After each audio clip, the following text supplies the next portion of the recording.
Hey everybody, how's it going?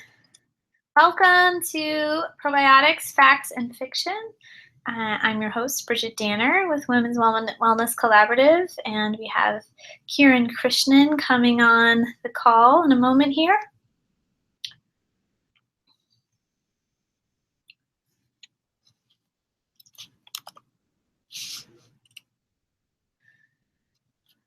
Hello.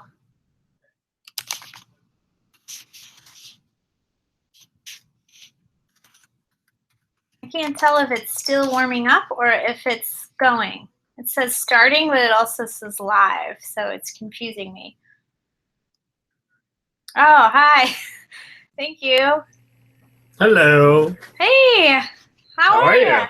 I'm good. Good. How you doing? Good. I have to get one thing straightened out first. Okay. The technical issue? No, and Nate, do you go by Kiran or Kiran? Oh, good question. Really, I go by both. Kiran is fine. That's probably a more correct way of saying it. Kiran. Okay. Is there like a better way that's more accurate than those two? No, that's actually the closest. Okay. Cool. Yeah. Do I look a little sun bleached, washed out with the sun? Yeah. If you have some shades, it might be a little bit better. But yeah, we'll take whatever. Let me do shades and put on light. 1 second.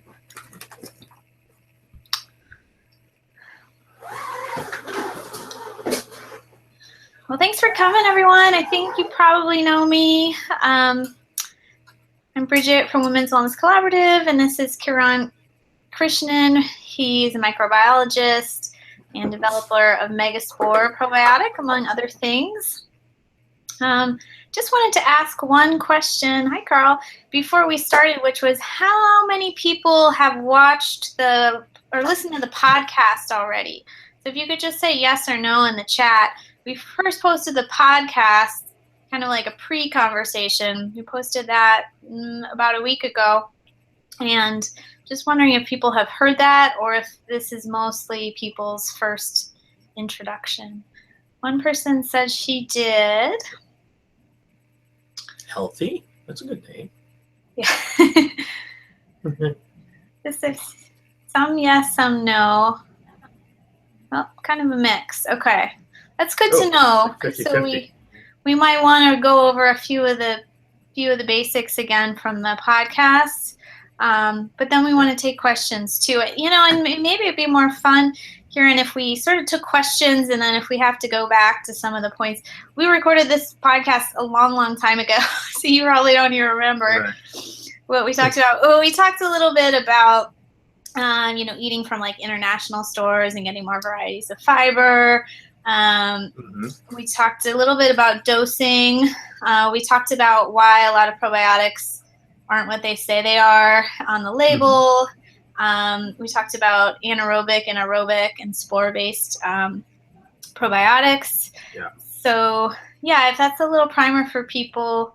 I seem like we got more no's than yeses. So yeah, if people want to say, like, especially some of those topics that they'd like to hear about, we can get to that. And if people, as time allows, you want to go and listen to the podcast. It was quite good. Just wanted to ask you a few more questions. I set up some polls. Let me see.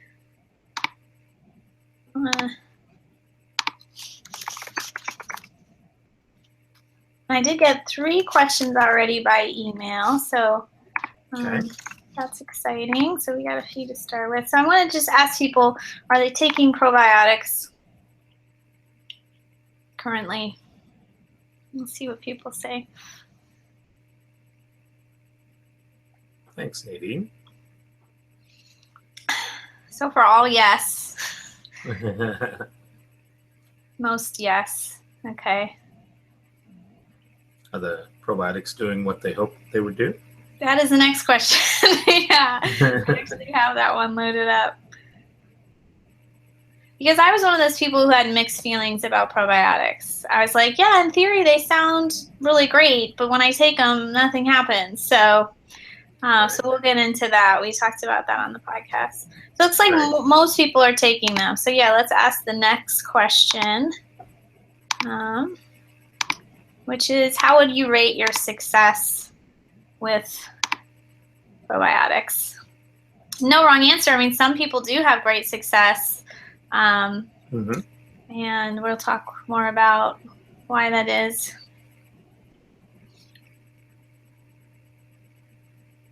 This is really interesting.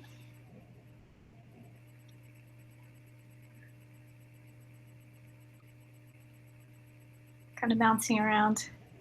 80% are so-so results. 10% amazing, 10% non-existent. Okay, cool.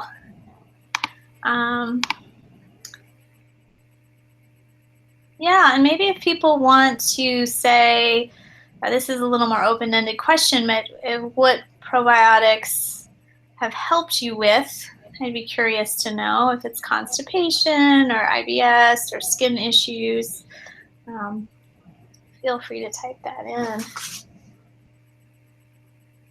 So, Kiran, would you just give like a little summary of what we talked about on the podcast, why the labeling on podcasts is misleading, and why the efficacy isn't necessarily what you see on the label either? Sure, yeah. So probiotics are a real mixed bag. And fortunately, I have been studying probiotics for the last about 10 years, everything from the clinical side to the laboratory side and everything in between. And what we're really starting to understand about probiotics is that the vast majority of products really don't do a whole lot. And the reason they don't do a whole lot is because what you're getting for the most part is just a whole bunch of dead bacteria that are either dead in the bottle or dying through your gastric system and then just moving through your body. And if you test most probiotics that are sitting on the shelf, there's a large majority of them that will actually have much lower levels than what's actually claimed on the label because they start to die doing processing, shipping, storage, and all that. But then most prominently, they die through the gastric system. And that's a big problem because the World Health Organization defines a probiotic as a live microorganism. So in order for it to confer its probiotic benefits, it has to be alive and it has to be able to live and colonize in your digestive tract. And if it's not doing that and it's not acting as a probiotic, now what most companies have done because of the lack of research around the products that they put together, they've actually just kind of fluffed up the marketing side of things. So everybody's going for these like multi-strain, 10, 15, 25 strains. There are even products now with over 30 strains and then going like 100 billion, 200 billion, 300 billion and on up. And there's zero scientific rationale for any of that. There's not a single study out in the universe of publications that support the idea that 15 strains is any better than 3 or 1 or 2, or that 100 billion is better than 50 billion, or that 50 billion is better than 10 billion. There's no dose dependency in that respect. So that's one of the biggest, to me, faults within the probiotic industry is that everybody's kind of a Me Too product. Everyone that wants to do a probiotic, and I've had companies, because I develop a lot of products for companies, so I've had companies approach me over the last 10 years wanting to develop a probiotic product. Their first thing they always tell me is, we want a lot of strains and a lot of CFUs for the least amount of money.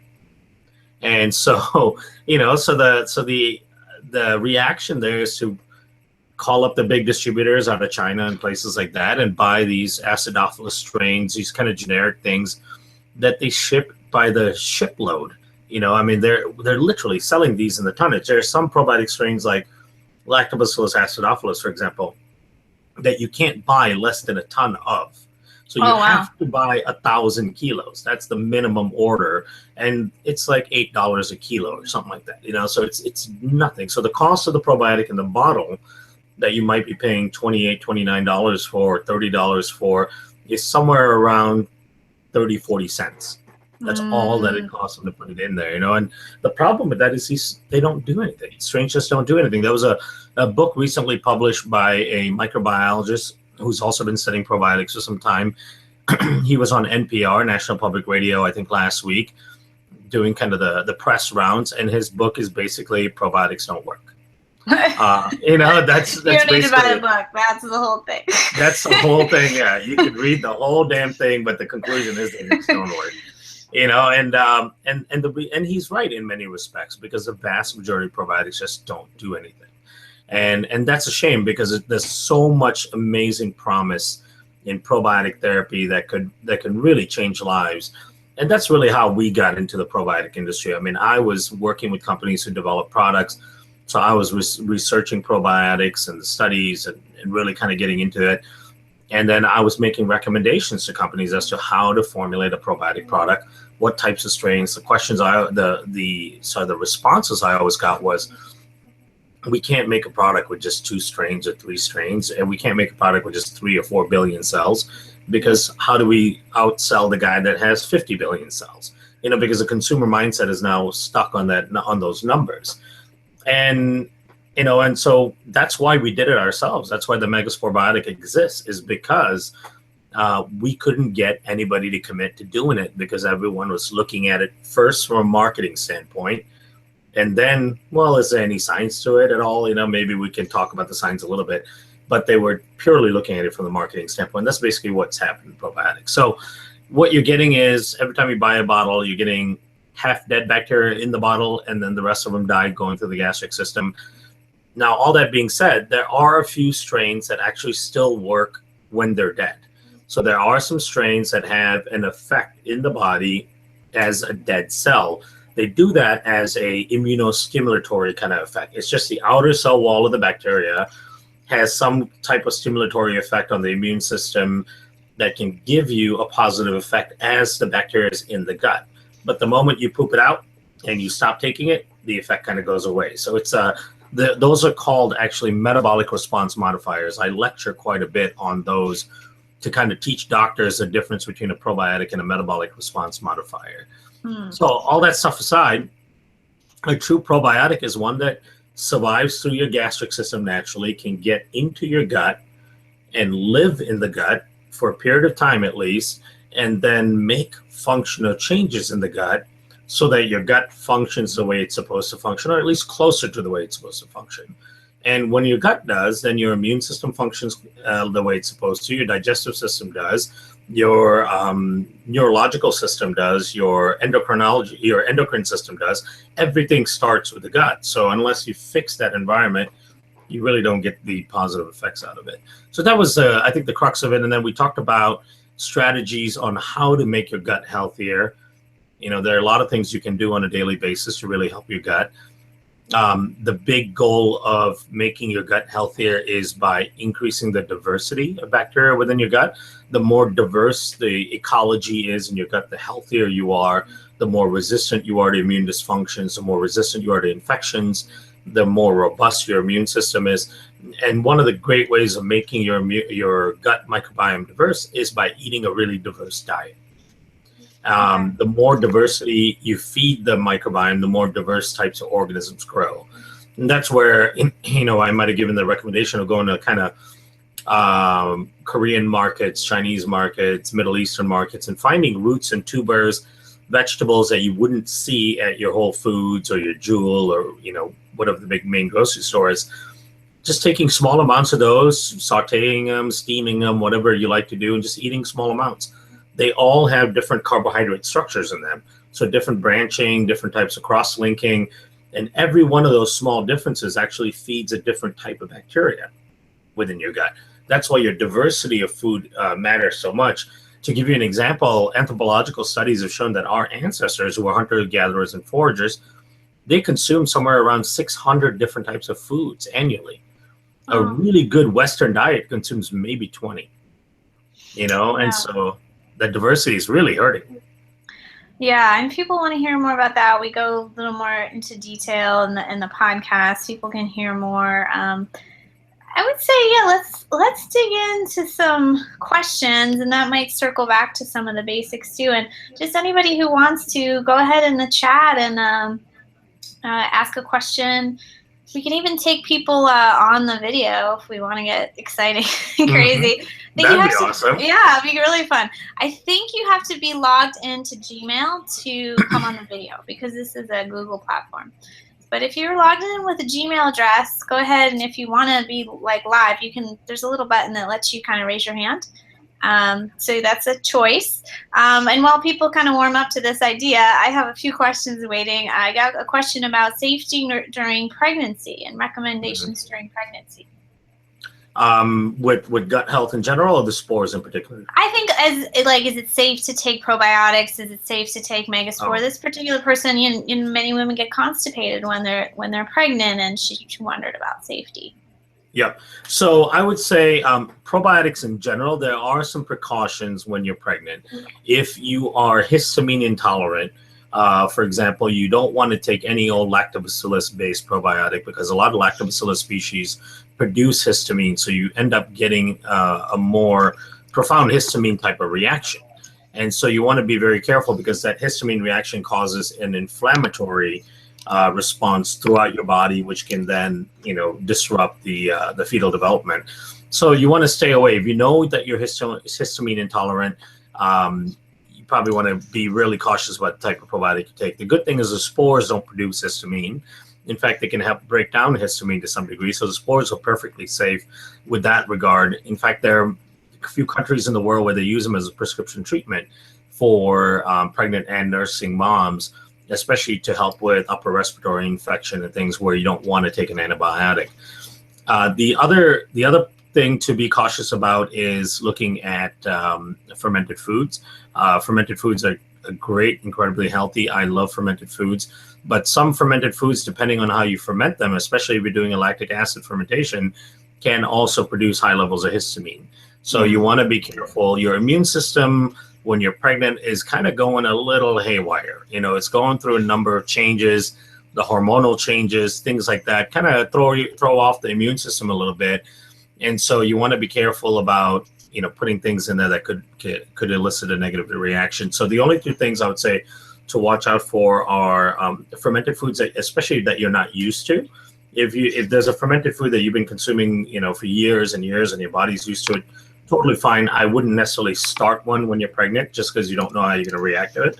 The second one is, you can be careful of the probiotics that contain lots of lactobacillus. With regards to spores, the spores are really good for pregnant women because it upregulates your immune system, helps you digest your food, so you're taking in more nutrients for the baby, reduces inflammation, and reduces leaky gut. Yeah, I think we talked about on the podcast that you want to be having a good diversity because your baby gets the first dose of bacteria coming through the birth canal and then in the hospital room. So when I have a pregnant lady, my client, I get a lot of women who see me for labor induction at the end of their pregnancy, and I'm always like, "What are you on?" They're like, "I'm taking my prenatal." And then I'm like, "What are you on? Are you taking fish oil? Are you taking a probiotic? Are you taking magnesium?" Are usually the ones that I ask, and for different reasons, all those things. But it's really important. So good to know it's safe. I'm just answering a question about the histamines. Okay, another question somebody wrote in was about SIBO. She wondered, and I have seen this, so you can tell me your 2 cents, like that some probiotics will stimulate a bad reaction with SIBO. I've seen like Apex Energetics has a SIBO safe probiotic. Do you want to address that issue? Yeah, so the primary issue with SIBO is an overgrowth of lactobacillus type of bacteria within the ileum, and a lot of times it's the distal ileum, which is the end part of the small bowel. And the last thing you want to do in that case is add more lactobacillus into that situation, right? So that's why a lot of people get their conditions or symptoms exacerbated by the addition of probiotic. So that being said, any probiotic that doesn't have a lactobacillus in it can help if it's an actual effective probiotic, meaning it's not just a bunch of dead bacteria. A couple of them come to mind, like Saccharomyces boulardii. That could help because it acidifies the gut. It can help with motility to some degree. And if you've got a lot of overgrowth of things like Prevotella, Clostridium in your upper GI where the acid levels are too high, the acid is not high enough and it's too basic, then the Saccharomyces can help. The spores do a great job. The Clausii strain in the Megaspore is actually used as a prescription treatment for SIBO in parts of Europe, because the clausite strain has been shown to be able to get into the small intestine, detect the presence of those overgrown bacteria, and actually produce antibiotics in vivo to actually kill off the overgrown bacteria. And with SIBO, you never want to just do a probiotic. SIBO it's really important to address two things with SIBO. Number one is your motility, and number two is your migrating motor complex, right? So motility is making sure that you have good, solid bowel movements that are regular, and you can do that by utilizing motility agents. If you can handle caffeine, do caffeine. Exercise helps with motility. Fibers, different types of fibers. Now, of course, if you have SIBO, you don't want to overdo fibers, because that can make it inflamed and cause too much gas production in the small bowel. So there's certain types of fibers that actually do better for SIBO people, like resistant starches are more friendly for SIBO people than your typical soluble, insoluble fibers. Also, xylo oligosaccharides with an X, XYLO. Xylo oligosaccharides actually help feed bifidobacter almost specifically or exclusively to some degree. So xylo oligosaccharides have a better chance of getting past the small bowel, getting into the large bowel, and actually supporting the growth of bifido rather than the prebiotic living lacto that's overgrown in your small bowel. So those two things can help, but you want to be careful with fiber. Taken in very small doses, you don't want to exacerbate your condition. The other thing is the migrating motor complex. So the migrating motor complex is an electrical wave, really, that kind of moves all the way from your chest all the way down through your bowels, your stomach, your small intestine, large intestine, and it goes through cycles every day. Now, your migrating motor complex only is activated in a fasted state. So one of the things that I tell people that I work with that have SIBO is you have to go through some form of a fasted state throughout a day in order to get the migrating motor complex to function, and especially function in the small bowel. That's your body's natural defense for pushing everything down and moving the overgrown bacteria, or the bacteria that's coming back up in the way it shouldn't, moving it back down and through the bowels and out. Migrating motor complex is a self-cleaning mechanism for the gut, right? So if you have SIBO, you likely have an inactive migrating motor complex. Great ways to stimulate that is by doing parasympathetic activity like gargling and splashing your face with cold water. Those kind of things actually kind of start to trigger those migrating motor complex. Being fasted for a minimum of 13 hours. So try to fast 12 hours overnight if you can, 8 to 8 at least. The migrating motor complex stops in the small bowel when you drink something. So when you wake up in the morning and you feel those hunger pangs, that's when you know that the migrating motor complex is going through the stomach. It takes a couple hours to go from the stomach to the small bowel. So ideally what you want to do is wake up in the morning, feel those hunger pangs. When you feel them, wait a couple hours before you even drink water or coffee or tea, anything. Let the complex just run through, and then it starts pushing everything else down. That's a very important little tidbit for SIBO. Yeah, you recommended that to me, and I was experimenting with that for a while. And intermittent fasting can sound a little intimidating, but really, if you don't have dinner too terribly late, and you don't have breakfast right away, and I think you mentioned to me maybe don't even drink water, just really give it a rest and let things start to move. Then I really thought that was an interesting idea for SIBO that I hadn't heard much. Yeah, and also, here's another thing that intermittent fasting, we talked about diversity earlier. There's some great studies that show that intermittent fasting increases the diversity of your microbiome. That's another strategy for increasing diversity. Now, the reason it does that is because there's certain groups of bacteria within your gut that only grow in a fasted state. And they grow in the fasted state by feeding off the mucin, the mucus layer of your gut. Now, that's a good thing, because that's actually another cleansing process, because as it feeds off the mucus layer, it actually helps your body regenerate new clean mucosa and new antibodies like secretory IgA and all these things that actually protect you. And then the other thing that intermittent fasting induces is something called autophagia. Autophagia is, to translate it literally, it means self-eating, right? Autophagia is your body's ability to clean out damaged cells, damaged mitochondria, damaged DNA, these things that actually turn into things like tumors and all that. The autophagia process is your body's self-cleaning mechanism to get rid of cells and things like that that need to be moved on so that they don't become immortal and become tumor cells and things like that. So having a high migrating motor complex and being in a fasted state stimulates that as well. Okay, cool. I think we have 3 questions going about treating candida or the best probiotic for candida. Yeah, so candida is interesting. I think it's important for people to understand that candida is an opportunistic symptom, really. So candida is a normal part of your flora. It's been there since the day you were born. You'll find it in your nasopharynx, in your lungs, in your urogenital tract, in your gut, everywhere. Now, when candida is overgrown, it's a signal that something is off in your body, because there are 2 things that keeps candida overgrowth at bay. Number 1 is your immune system, and number 2 is your microflora. So if your microflora is not diverse, if it's not robust enough, then candida will overgrow.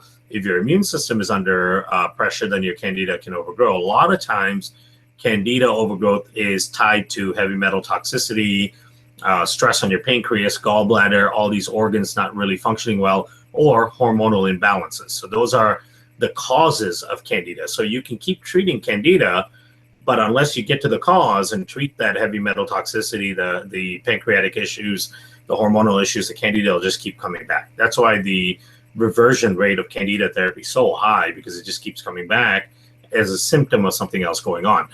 So all that being said, how do you actually treat the candida part of it? Most probiotics don't do anything for candida. Candida is a fairly robust organism, especially one that's now settled in and barbed into your lining. It's very hard for any probiotic bacteria to come in and actually compete with it. Fortunately, the spores do help with that. What we've seen is the spores actually will drive out the candida. They're really strong at competing for space and nutrients. The other thing I always recommend for candida is a product called SF722. That's a Thorne Research product. It's under cyclinic acid. So it's called Formula SF722.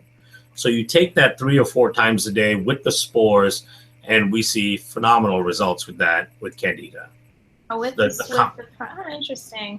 Yeah, the 2 of them together. SF722 is made up of undercyclinic acid. It's a derivative of castor oil.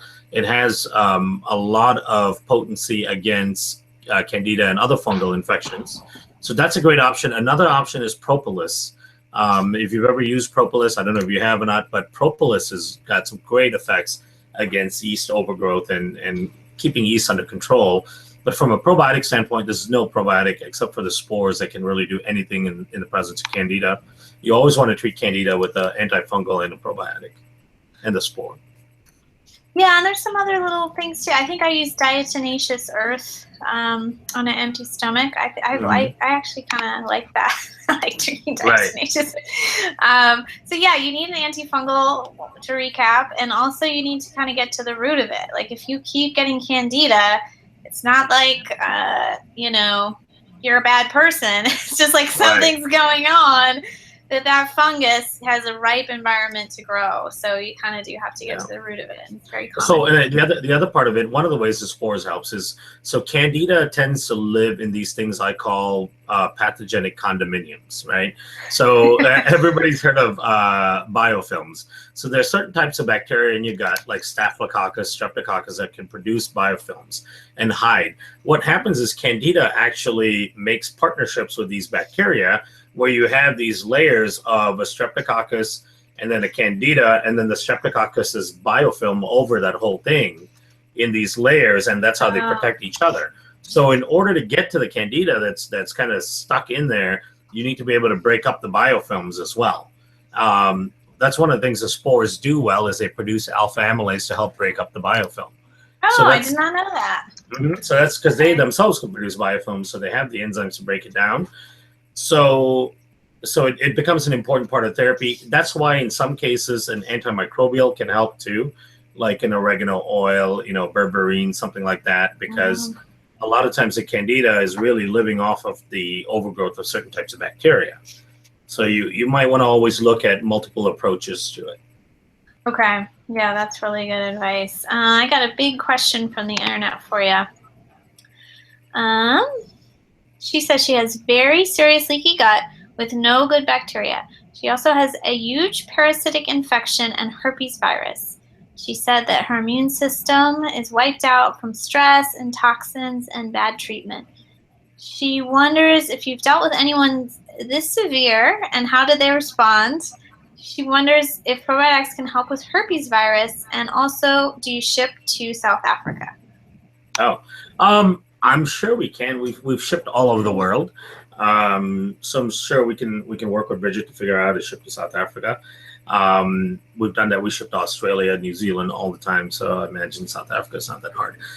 And yes, and unfortunately, yes, we have worked with people with these types of conditions. You're not alone. There's a lot of people with a multitude of problems because a lot of these kind of start layering on one another. You know, once there's one issue that happens in your life, either a really bad infection or, of course, antibiotics, and things just start piling on. So you're not alone with having these multiple layers of issues. And you're never in a situation where you have no good bacteria.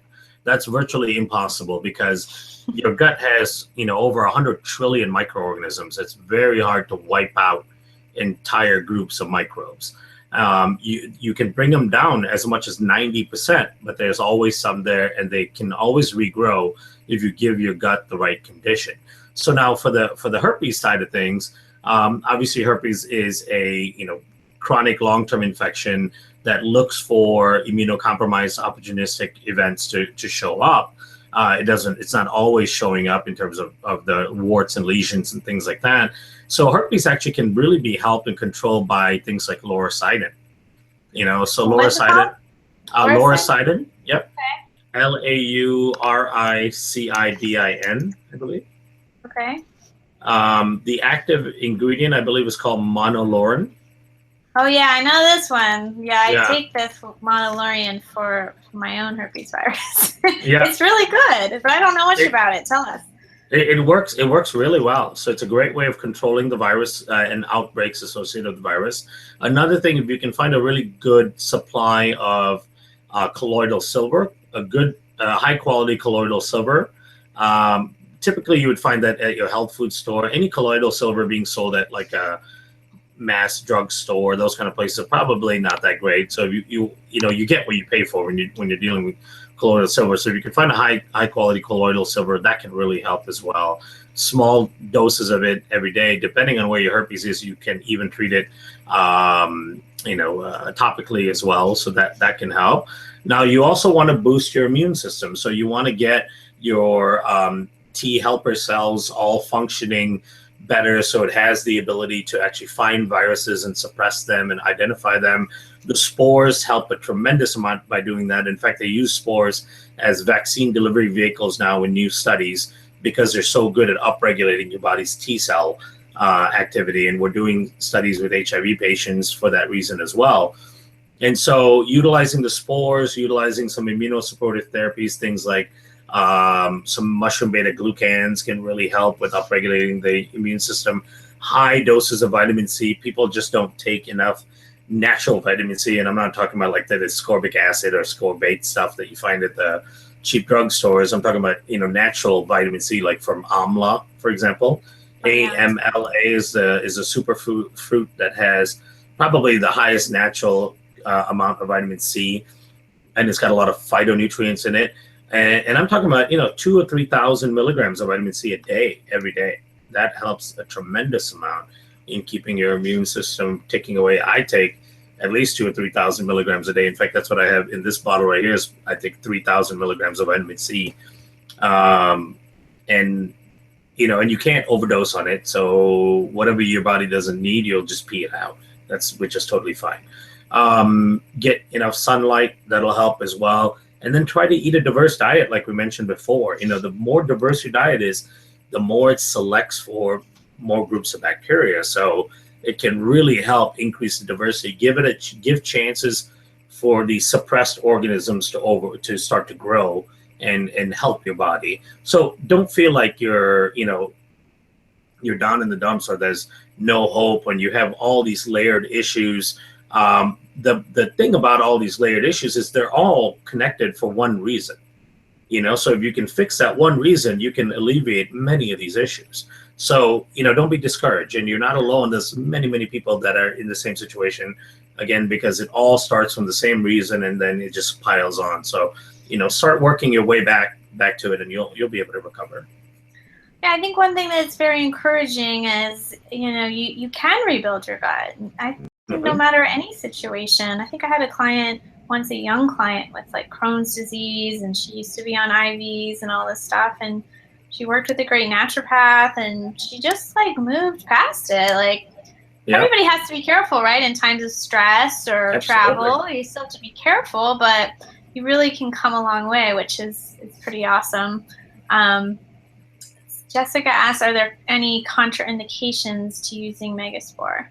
The only contraindication is if you are if you're a transplant patient and you're taking immunosuppressants specific for transplant, because they really want to bring down your immune system so it doesn't reject the new organ or the skin graft, whatever it may be. So you'd have to work with your immunologist in that case, because the spores will upregulate your immune system at the same time that they're trying to suppress it. Okay. So it's just for those people, but it's not the same for like Humira, things like that are immunosuppressants. Those are just kind of daily immunosuppressants for people with Crohn's and other autoimmune conditions. There's no contraindications with those. Just organ transplant. If you're an organ transplant, yeah. I mean, we use it in cancer. It's used widely in cancer patients with chemotherapy and all that. So we just finished a study on liver failure patients, 60 patients. These are very sick people. One of the patients, unfortunately, was in the placebo group and actually passed away in the course of the study. Wow. And that's how sick these patients are. They can pass away like this from something called hepatic encephalopathy, which is swelling of the brain. And fortunately for us and for them also, all the patients on the spore group, it was blinded, so nobody knew who was on what group, but it turns out all the patients on the spore group did fantastically well and reduced their blood ammonia levels. Nobody had any negative reactions, and these are very sick people. That's really great. Let's see, there's a couple questions I want to get to, but one thing, as you said, was have a more diverse diet. And for people who didn't listen to the podcast, when you have a leaky gut, you can feel like you can't eat anything, right? Everything bothers you. But see, I think one thing you suggested, just tiny amounts of new foods. And sometimes we focus on the same foods we can't have, right? Like corn or glutinous, but there's all these other foods that you could have, that you can try, that are increasing the diversity.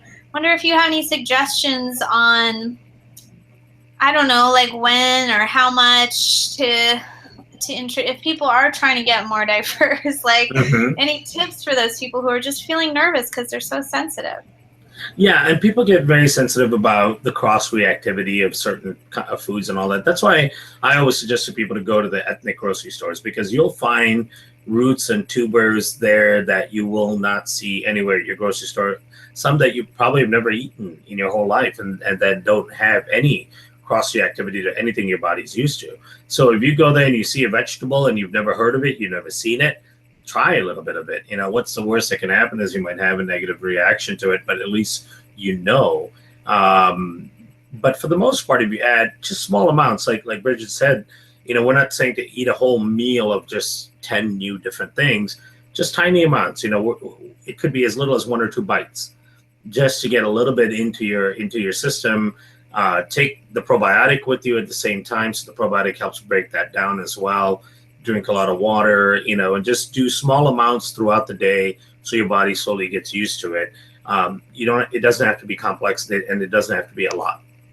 Okay. And Jessica asked about when to take probiotics. Do you take them when stomach acid is low? I think I kind of know the answer for Megaspore because it's not affected by stomach acid. But right. Maybe talk a little bit more. I know you are supposed to take Megaspore like with a meal or with protein, right?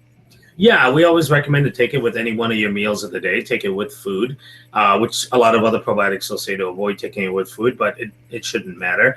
Our ancestors got all their probiotics with their meals. They ate off the land, they ate dirt, and when they ate dirt, they got bacteria with that dirt in their food. So true probiotics are designed to come in with food. They help you digest the food. That's a big part of their function. And so not taking them with food just means you're totally missing out on a whole part of the probiotic story. Oh, okay. So about 40-50% of your digestion is dependent on outside organisms. We make less enzyme than we need, especially after the age of 30. Our pancreas starts shutting down in terms of how much digestive enzymes it makes. So we become really dependent on these bacteria. So take it with food and take it with any one of the meals of the day. I usually choose to take it with like my largest meal of the day, the one I anticipate will be the biggest meal of the day, or the one that's going to be the worst meal of the day if I'm traveling and we're going out to dinner and I know I'm not going to be eating the healthiest food ever, so I take it with that. And that gives me a little bit of support and helps break down the things my body's not used to. It seems like in talking to you more over time, you do kind of prefer a one day dose, even if you're doing a lot. Like you say, you get up to needing 4 or 6 megaspore. It's better to take them all at once than to break it up. Would you say?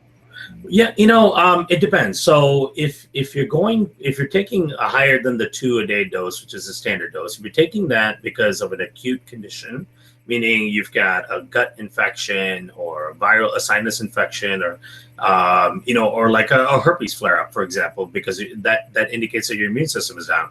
In those cases, it's better to take them all at the same time. So if you're taking 4 caps or 5 caps, take them all at once. In fact, I was in Florida. I was lecturing at a conference this weekend, and there was a part of the conference where I remember we ate something that was being distributed around the conference, and it just didn't feel right in my gut. So I took 5 at once, and then I felt fine afterwards. So that's a situation to load them all up. Now, if you're somebody that really needs a digestive support, and with every time you eat food, and that's why you're taking more than the 2, then you're better off taking 1 or 2 with each of your meals. Okay, that makes each sense. time to help your body digest it, especially if you're the type that gets a lot of gas in response to meals, gets a lot of belly distension and tension and cramping, all those things. So you're better off taking 1 with each meal or 2 with each meal, and certainly with at least your 2 largest meals. Okay. Darren asked how to handle the die-off that can result. It sounds like he or she's had a bad reaction. Yeah, and you can get die-off. That's one of the catch-22s of a probiotic that actually works, is that when it goes to work, it's going to clean house. When you clean house, you're going to have die-off reactions. Now, the severity of the die-off reaction is going to depend on 2 things. Number one is how functional is your mucus layer in your intestines? Is it doing a good job of quenching your the endotoxins and all that is being released? And number 2, how leaky is your gut? So the leakier your gut, the more you'll feel the die-off symptoms. And so with those 2 things in mind, I always suggest to people, number 1, we always suggest to people to taper up the dose. We always start at 1 capsule every other day for the first week, and then we taper up to 1 a day, and then we go to 2 a day once they're used to it. In some cases, some really sensitive sick patients, we might even go as little as a 1/4 capsule every other day. So you can always back the dose back down till your body gets more and more used to it. You can try to manage the die-off by titrating up the dose slowly. So that's one strategy. The second strategy is to add things like lactoferrin. Lactoferrin is really good at quenching LPS and endotoxins. Lactoferrin will help detoxify the toxins that are being released by the dead and dying bacteria. So that can really quench some of the die-off effect. You can also add a good colostrum. Like the colostrum I use is a product called Colostrum LD, I believe, D as in David. It's by a company called Sovereign Labs. It's a really good colostrum, bovine colostrum that is grass-fed and all that good stuff. It actually helps me a lot when I travel excessively, which I've been doing, and abusing myself, a little bit for science, of course. And for education, I take the colostrum and it helps me a ton. And so those 2 things really help your body quench some of the die-off as well. You can always add some glutamine, but glutamine, in order for glutamine to be effective, you need to be taking 5 grams at a time. So there's a lot of glutamine products that are designed to give you 1 or 2 grams.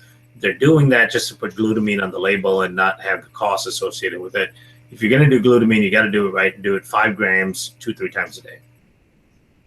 Each time or split up the 5 grams? Each time. Oh, wow. Okay. And I should give the warning that we're not doctors. We're not advising you to follow all these. These are just ideas to discuss with your own practitioner. Okay. Let's see. What others? Did we talk, Karen, about the aerobic versus anaerobic already, and why the spores can survive in both? I can't remember. Yeah, not today. We didn't talk, but that's a good thing. So, for those who don't know, bacteria fall into a couple of categories. One is the aerobic bacteria, meaning they utilize oxygen for respiration and producing energy. The other types are anaerobic bacteria, so they can only survive in a non-oxygen environment. And then there are facultative bacteria that can survive in both. So they can live in water, in oxygen and non-oxygen.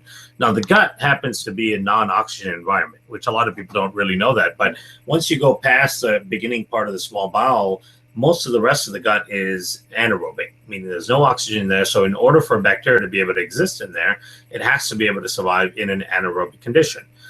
Now, lactobacillus, bifidobacter, a lot of these species that you're familiar with in probiotics actually are gut commensal organisms originally, so the ones that you find in the product used to be in somebody's gut at some point and then were isolated and then grown up in factories and things like that. So when they are in the gut, they are strict anaerobic bacteria, especially bifidobacter. Bifidobacter is what we call an obligate anaerobe, meaning oxygen is in fact toxic to it, as toxic as a fish being out of water. It can die within seconds. But then when you have a bifidobacterium in a probiotic product that's being grown in a factory in open air where there's a lot of oxygen, then you end up getting a mutated version of the strain that now feeds off of oxygen.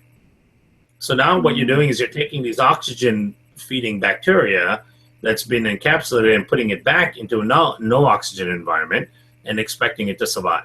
So that's, I always give the analogy, it's like planting fish in your garden. They just can't live in that environment. Now, the spores are very unique because they've been designed by nature to be able to leave the body. And when they leave the body, they go into the spore form, which is a protected version of itself. It's not replicating. It's not metabolically active. In fact, it's just sitting there dormant.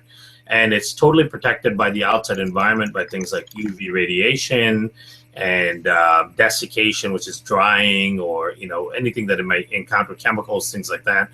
And then also it can exist in the outside environment in the richness of oxygen, but then once you consume it, it goes past the stomach acid in the spore form. Once it hits your small bowel, it comes out of the spore form and becomes a live vegetative cell, because it is something called a facultative bacteria. It can live both in an oxygen and non-oxygen environment. Okay. So it's perfectly designed by nature to go through the cycle of leaving the body, getting spread around, and then re-entering through the oral cavity. Okay. Yeah, when my simple explanation when I try to explain this to people is the anaerobic and aerobic. It's like, and the spores can live in each, because I think it's pretty easy to kind of get that point when you want to say, why do they not live?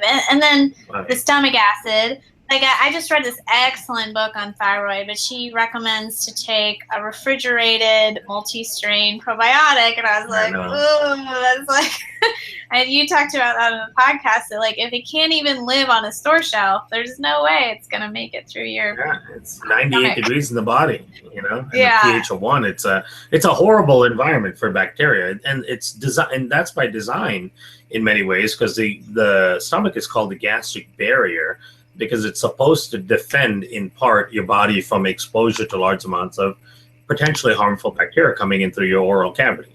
And so it requires a bacteria that's designed by nature to make it through that harsh environment in order to function as probiotic. And you'll see some of these doctors who write books and all, and they'll say a probiotic has to have a minimum of 7 strains. And when you look at the science, like, where did they come up with that?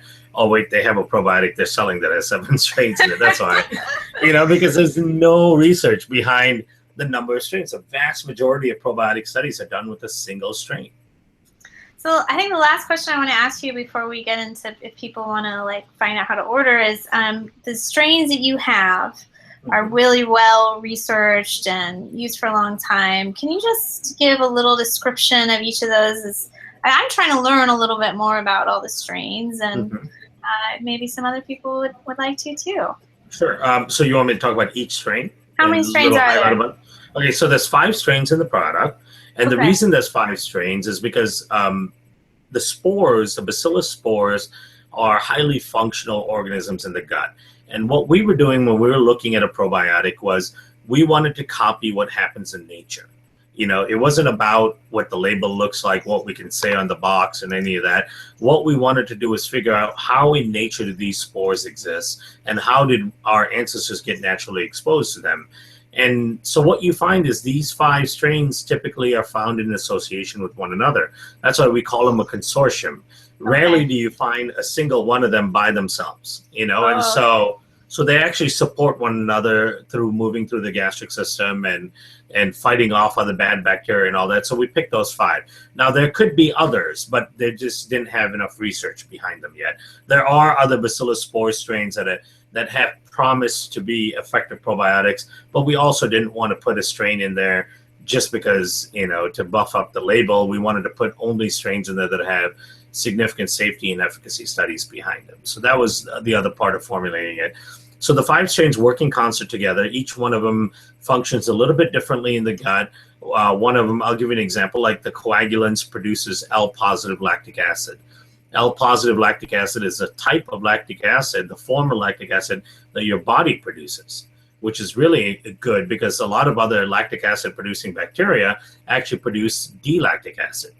D-lactic acid cannot be metabolized by your body, and what ends up happening is it builds up in your body, and you end up with a condition called D-lactic acidosis. So you can actually screw up your metabolism and your pH in the environment by taking too much of these bacteria that produce D-lactate.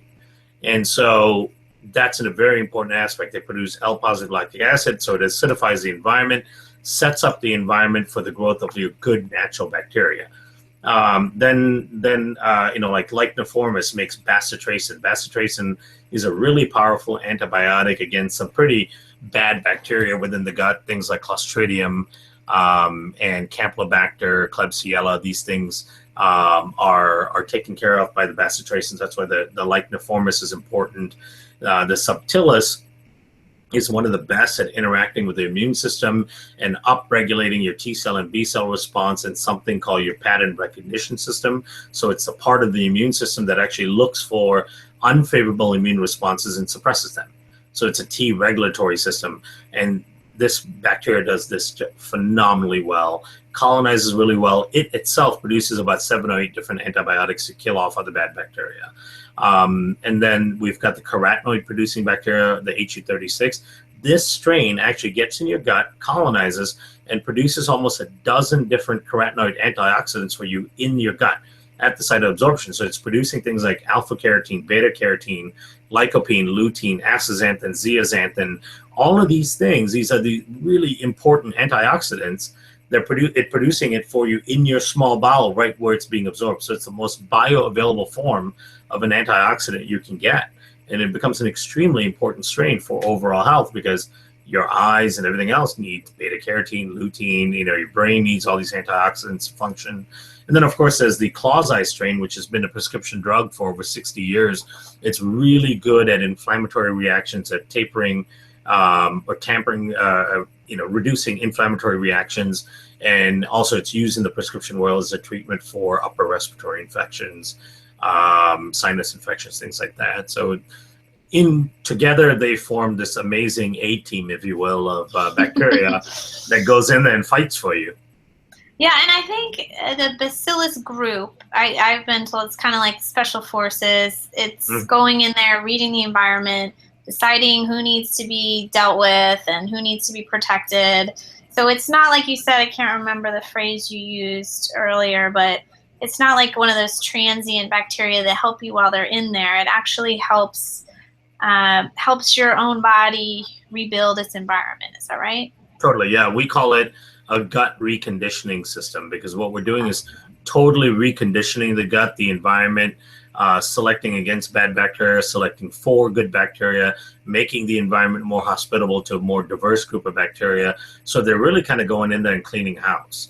And that allows your gut to function the way it's supposed to.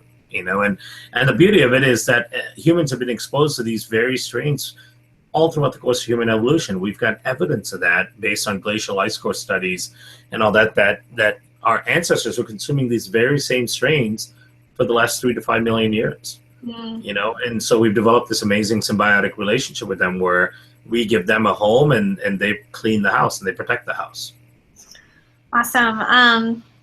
Well, I want to kind of wrap up here. If anybody has any last minute questions they want to ask, that's great. I'm gonna just, if people are interested in ordering, I'm gonna display that link.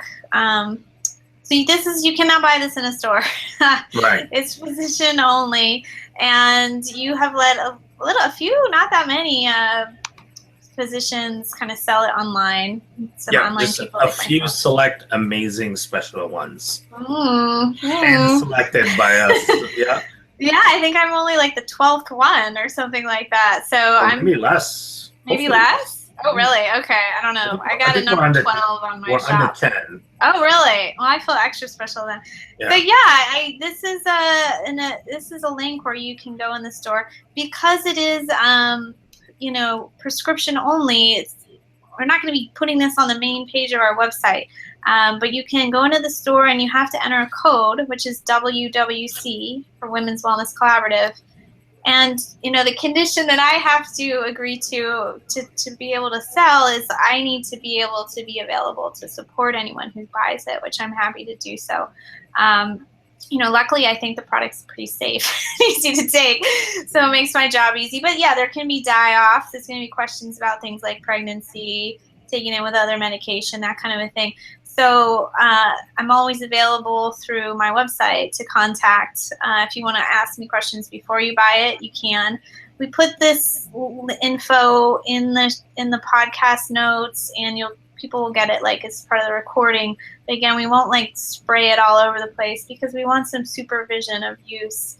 So yeah, I was one of those people, and I was like, I guess I'm supposed to take probiotics, but they don't do anything. So why, and I was recommended this Megaspore. It kind of went around my functional medicine training as being the great thing, and I didn't really know how. I didn't really take the time to read it.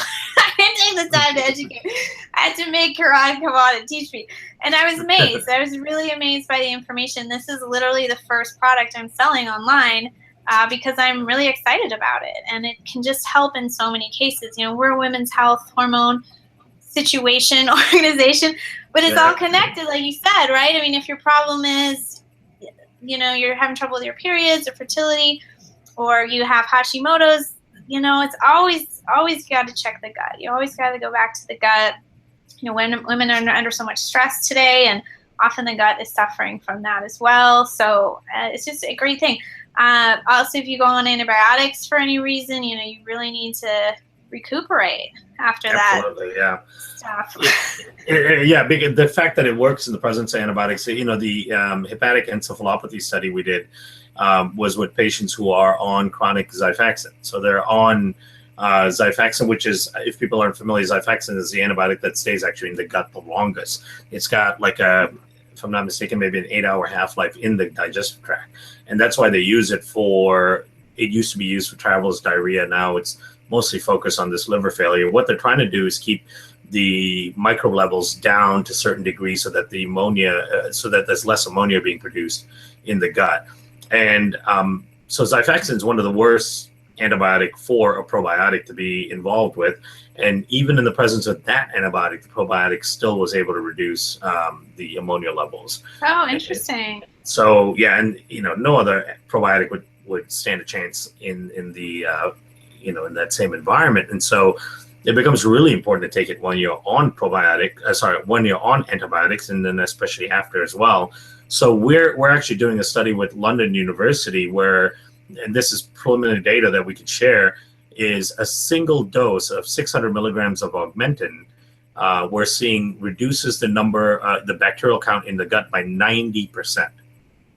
What is Augmentin? Just another antibiotic? Augmentin it's a broad spectrum, third or fourth generation antibiotic that's oftentimes found in 3-packs, 4-packs. Okay. That a lot of people use for sinus infections, things like that. Okay. It's a very, very heavily prescribed antibiotic. but one dose of it, just a single 600 milligram dose, which is the normal dose of Augmentin, I think, for the most part, wipes out about 90% of the microbes in your gut, meaning brings down the level by 90%. Now, your gut will bounce back, the very next couple of days. But the question is, what comes back and in what proportions, So what the mechanism is, a lot of the good bacteria in your gut are lactic acid producing bacteria, right? So they keep the gut in this kind of acidic state, which is a good state for it to be in. Now, when you take an antibiotic like the Augmentin and it brings down the level of the lactic acid producing bacteria, of course, the gut becomes more and more alkaline. And as it becomes more alkaline, then it favors the growth of the types of bacteria that do better in an alkaline situation. So as the bacteria is bouncing back from that insult, you're getting more growth of things like Clostridium, more growth of things like, Enterococcus and these types of bacteria that you don't want to see in high prevalence. The good bacteria is still there, but in much lower proportion now. And every time you do this, it keeps shifting that balance off and off and off and off to a point where now you've got really high levels of the bacteria you don't want and very low insignificant levels of the bacteria you do want. And so keeping the probiotics, the spores can keep this from happening every time you're taking antibiotics, or at least help support a healthier response to the antibiotics, because it basically targets these bacteria that are starting to overgrow and brings them back down and acidifies the gut again so that these guys can start to grow up again. Okay. Yeah, I think someone asked earlier, like, do you have to take it for life or something? And I know you mentioned before, like, you can, like, reduce down to what could be every day. It could be a couple times a week. We have a lot of people that take it as little as twice a week. If you're at the 2 cap a day dose, you can get to a point where you're taking it just twice a week. So 2 caps twice a week.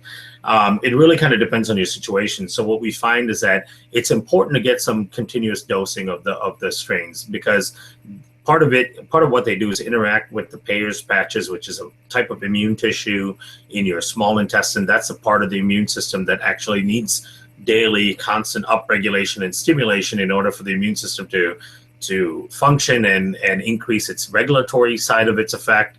So that interaction becomes important. Also, we're also insulting our body every day with the chemicals we're surrounding ourselves with, the types of food, drink, things we drink, fluoride in drinking water. So you need some level of daily protection.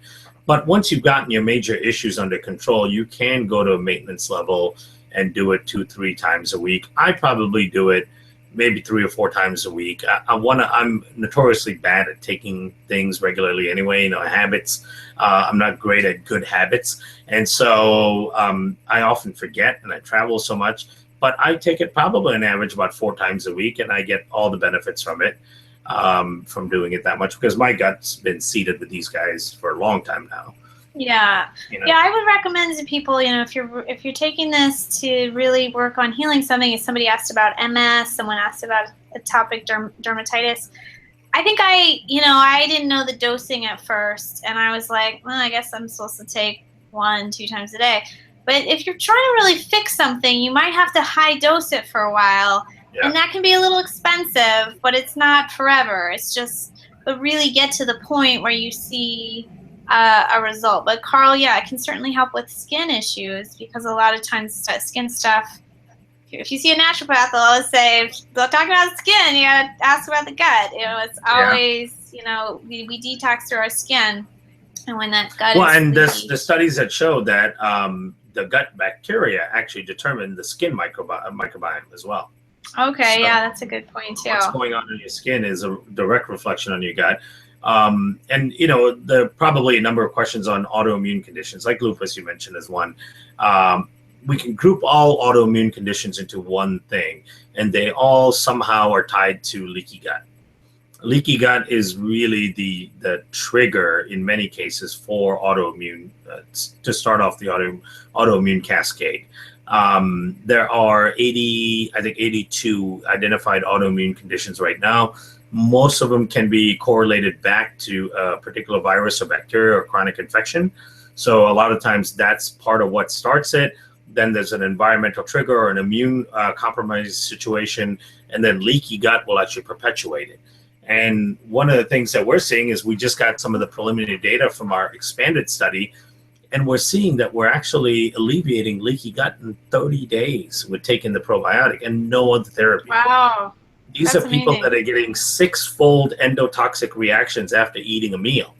And that means that toxicity level in their blood is increasing 6 times higher after a single meal. Wow. And these same people, after 30 days of taking the product, have virtually no toxicity at all.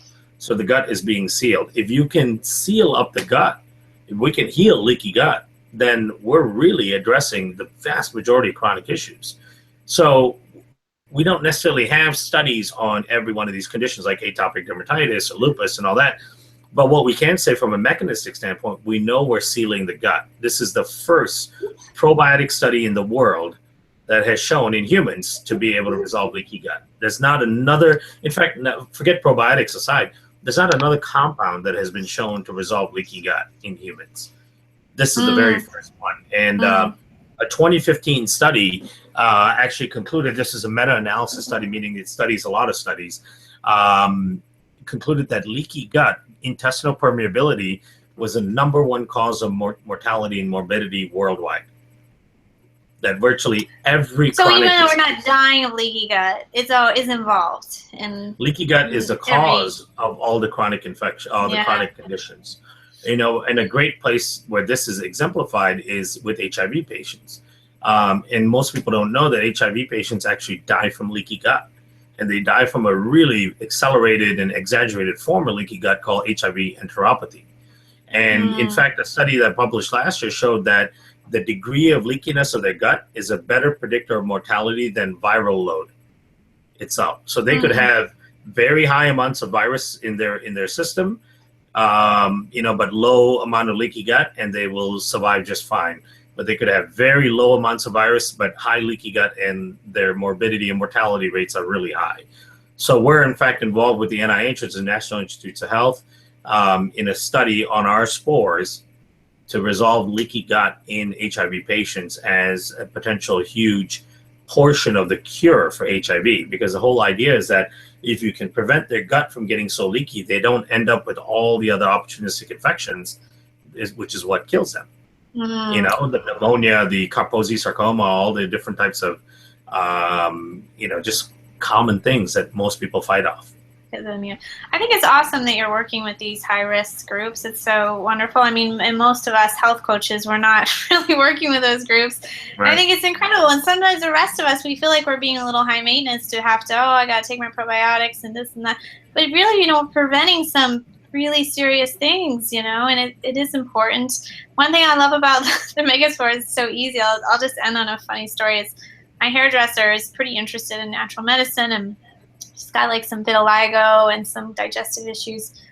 And I was like, just take the Megaspore. It's like so easy. It's like you gotta just take it. It's not like, you gotta follow this SCD diet and this and that. It's like, no, just take it. Just try a bottle and dose up and see what happens. And she's been happy with it. She came back to buy it again. So it's definitely like at our clinic, we're a pretty little clinic in person, but we get a lot of repeat sales, and people are happy with it, and I'm sure you're finding the same.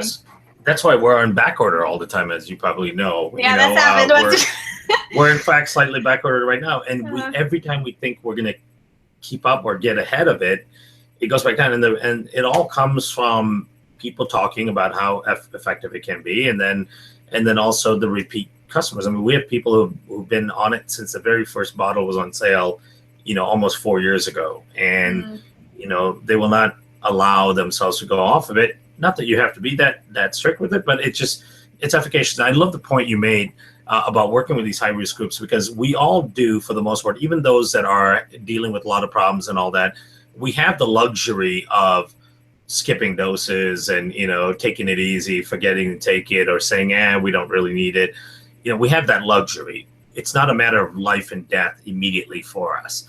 But for a lot of these conditions, we're dealing with HIV patients, we're dealing with hepatic encephalopathy patients. It is a matter of life and death. I mean, the one patient, like, I can't help but always think, and this is the unfortunate thing about the science, but the one patient who was in the placebo group that passed away in the course of the study, It kills me to think that what if she had randomized into the treatment group?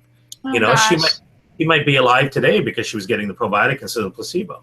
But that's how you have to do science, unfortunately. But yeah, it's a matter of life and death for a lot of these people, and that's a big focus for us. Is we want to make it available. In fact, we're getting it to a point where I think we can get it covered by Medicaid in certain states as well. Wow.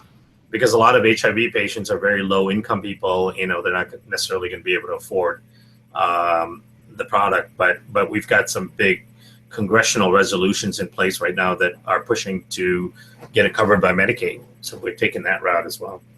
Yeah, and I know you said, people ship in these tons of cheap probiotics. Yeah. It sounds like from what you told me, you have to get yours from a certain place, and it's a slower process. So, and we also talked about on the podcast, it's a high price point on the Megaspore, but actually for the potency versus one you buy for the same price in a store, it's like, it's a real bargain. Which is really cool. Yeah. And the fact that, you're getting a digestive enzyme out of it, because these spores produce all of the full array of your digestive enzymes that you need. You're getting methylated B vitamins. These spores produce high levels of methylated B vitamins, which taking methylated B vitamins alone can be $40 a month. You're getting all those antioxidants I mentioned, almost a dozen of them at RDA levels, and being the most bioavailable forms of those, because they're produced right at the site of absorption. There's so many amazing benefits to it. And one of the things, like I always tell people, like you said, you might have to dose up for a small period of time, maybe a month or two. But once you've gotten things under control, you can always go down to taking it every other day, if economics is an issue. So then you cut your costs in half. But when we formulated it, like the price point we reach, and I think it's important for people to know this, we do more like a cost plus design, right? So what we did, there's two ways of pricing a product. Like what they first, 99.9% of companies, what they do is they look at their comps. They look at the market and say, what's the average price of a probiotic out there? And then they want to go a few percentage points below average, so it's easier for them to sell it, right? So let's say the average probiotic is $24. A company is developing a probiotic. They say, we want to make our probiotic $19. And then they go, okay, now we have a $19 price. We want a 70-80% margin. We have to have that margin. So the most we can spend on the formula is $2 or $3, and then they figure out what kind of formula they can make for $2. That's how they formulate a probiotic. And that is a totally opposite way of doing it, Yeah. and it's you're not letting the science dictate it. The way we did it is we looked at all the science, we did some studies, we figured out here's the dose, here's the probiotic that we think is going to be really, really effective. Oh no, this probiotic costs this much to make. Okay, how much margin do we need on top of that to stay in business? And that's what we priced it for. So we didn't do the other way around. We went, this is what we need to make. It unfortunately costs this much, because that's what you get what you pay for when you're doing things with scientific research and produce in the proper way and in GMP factories and pharmaceutical grade, manufacturing and all that. It costs money, but you have to do it that way. And then you just look at what margin you need to make in order for the company to stay afloat, be profitable, and that's what you price it at, and that's where it shook out. Yeah, and it's not a big markup for us, it's right, because otherwise it'd be too expensive. So we can't double it or whatever. Right. It's just standard. So yeah, and now we're kind of going on a tangent about finance, but it's interesting because I don't think people realize a lot of stuff they buy in the grocery store pretty weak, is mislabeled, is not what they think it is. Not just in probiotics and herbs and all sorts of things. They also don't want people wandering in the grocery store to take a mega dose of something that they shouldn't be. Yeah. So they have to keep it kind of at a safe dose. So that's why I always advise people. People always ask me, what should I take, what supplements and all. I always tell people, get your supplements from a practitioner. Because even though supplements for the most part are safe, you have a practitioner that has vetted the quality of the product and has vetted the dosing, the formula, things like that. Most practitioners don't just sell anything. They usually look at things with a fine-tooth comb. So you've got this educated person that's vetting your products for you. And they typically will cost more than what you can get at your drugstore, but what you're taking is going to be effective and something that you need. versus just kind of going to the drugstore and buying something for $9.99. You have no idea what's in it. There just aren't the standards in a lot of those products. And with supplement industry, you get what you pay for. There's a reason some products are $9 and the same ingredient within that product in a different channel is $29. It's not because a $29 person is just trying to rip you off. It's because they've put layers of quality assurance and all that into the product. Okay. Yeah, somebody shared a link of somebody who feels like the Bacillus genus is not safe, and they left some information on why that. So yeah, I mean, I do hear some arguments like, oh, this could cause a reaction. I mean, I'm not, I haven't researched every angle of this. You probably have, right, Kiran? Oh yeah, I'm familiar with that blog. Unfortunately, it exists, and that's one of the unfortunate things about the internet is anybody in their underwear can sit and type an opinion, right? So I actually spent over 2 hours talking to the person that wrote that blog on the phone because I wanted to understand where he's getting these conclusions from. And basically what I found out, I mean, he's got no credentials. He doesn't even have a bachelor's degree in anything. There's no scientific background. He's not a practitioner. He's never even used the product. Yeah. That was the part that really killed me. I'm like, you haven't even used the product and you're just writing about it and giving a recommendation. And he's somebody that is actually supported by a competitive product. And this is kind of how, they get traffic. They know when you do your Google Analytics, you'll see there's a lot of searches going on for Megaspore Biotic because people are talking about it. And then he's selling an ebook on how to fix your gut on his website. And so what he's trying to do is capture some of that traffic by putting Megaspore Biotic in the title of his blog. And he is getting a lot of traffic. We've done some analytics to see what kind of traffic he's getting. He's getting a lot. And that's fine and dandy, but he's got zero credentials to be writing a scientific piece. And his conclusions that he makes are completely nuts. And in fact, I've written a number of rebuttals on his site itself. We have a full write-up that basically rebutes everything he's saying from a scientific standpoint. So that's on your site, Go Megaspore. I don't know if we posted it on there, but we could send it to you that you can email it out to everybody. Yeah, and Jessica, I totally understand your point. We probably sound like we're, we're kind of cheerleading for it. I mean, I'm just really, like I said, it's the first thing I'm selling because I think it's a great product and I've used it and I've used it with clients. But yeah, definitely do your research. But I know that he's not the only guy who has an opinion. I shared one by Jen Whitman, I think, has a thing about Megaspore. So yeah, do your research. Obviously don't buy anything you're not comfortable with, and you don't have to just take our opinions. But this is something that we've researched, and yeah, and I totally. And I'm, of course, I developed the product, so I can seem biased, but there's a reason we developed the product. We developed the product not because if you asked me 5 years ago whether I was going to be in the market selling a probiotic, I would tell you hell no. Because I was primarily on the research side, conducting and running clinical trials, helping other companies develop products. The reason this product came about is because there was a significant need for an effective probiotic, and we had introduced this concept to a number of companies, and all of them said it was going to be too hard for them to market a product with just 5 strains and 4 billion cells. That was the whole thing. Everybody's looking for more strains and more cells. And we said, well, you have to do is educate the people. You can't just run with the whole erroneous thought. You have to try to change the market and educate people on what the truth is. But no company wants to take that on. So that's why we launched it. I totally get it. And I would do all the research you can. Google it as much as you can. What you'll find is that fix your gut thing is a one and only negative thing written about it. You will never, as far as I've never seen another negative thing. For a product that's been in the market for 4 years, that's really good. Usually any product that's been on the market for 4 years, you'll find 30% negative stuff and 70% good stuff. But there's a lot of respected clinicians and all that have written about it. Absolutely do your research. And I would never encourage anyone to take anything without doing the research, and certainly don't take my word for it. Yeah.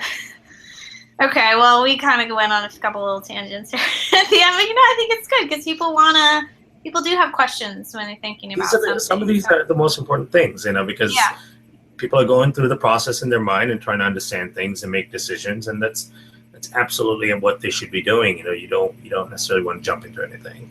Kim had asked, I think Kim had asked before, she said she's an MD, and how does she open an account? Oh yeah, somebody asked about that. Mm-hmm. Yeah, you can go to the gomegaspore.com website. If you're a doctor, you can go on there, and there's a tab that says request an account, and you can open it. But of course, that's only for doctors and practitioners. If not, you'll have to work with Bridget. Yeah, great. Well, thank you so much. I know you were busy filming videos all day. Is that what you're doing? Yes, videos, and then more videos next 2 days, and going to London and Spain. I've been invited to lecture at several conferences, so there's a lot of travel coming up. I don't know when it's all going to end, but I'm not complaining. It's great. I love the whole lecturing, educating thing. So I've done, I think I last count like 33 conferences this year already. Oh wow. Which means 33 lectures, not counting all the webinars and all that stuff. So I just hope you got a good housekeeper for your wife. Oh my God, yes, I do. And she was actually just here today, thank God. I'm a woman. I'm like, his poor wife. Her 2 little kids. As long as she's got support. Yeah, we've got great nannies, great in-laws nearby, housekeepers. The support staff is in place to keep her sane. That makes all the difference. That's exactly. How you can do this sort of thing. Absolutely. Awesome. Well, thank you so much for listening, everybody. We really appreciate it. And, you can always reach out to me through the website if you have questions after this. And you can always reach out to Kiran's team, too, at Go Megaspore for some art articles and stuff. So, yeah. Until next time, thanks, everybody. Thank you, guys. Bye-bye.